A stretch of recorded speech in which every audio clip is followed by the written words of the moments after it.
to an authentic encounter with the true and living God in Jesus Christ.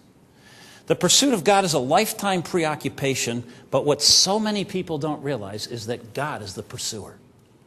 God is seeking you.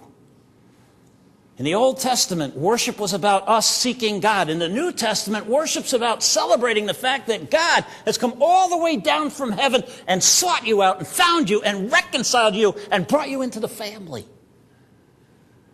And has made himself known as Abba, as Dad, as Father.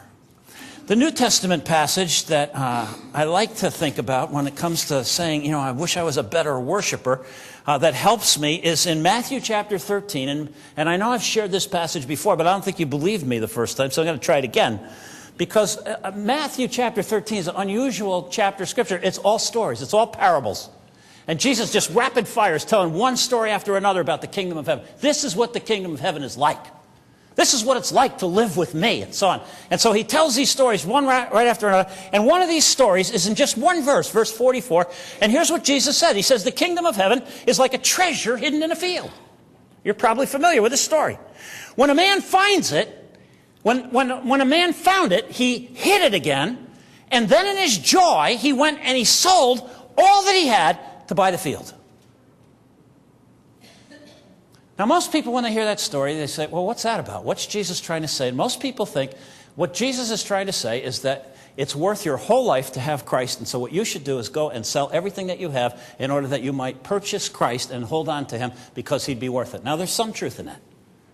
You won't find anything more valuable in life than a relationship with God through Christ. But I don't think that's what Jesus is saying. You know what the question here is? Who's the man? A man went and bought who's the man? And in every other one of these stories in Matthew chapter 13, the man is God. And then we get to this and we think the man is us. And by the way, where in the Bible does it say that we have to purchase Christ? I mean, it's just out of sync with the way things are with the whole rest of the Bible. So as you think about this little story about what the kingdom of heaven is really like, what if the field is the world? God so loves the world. What if the man is God? And what if the treasure is you? And what if Jesus is the one who gave it all up for the world, knowing that in this world there's the treasure of people who would trust Christ, the true church of God?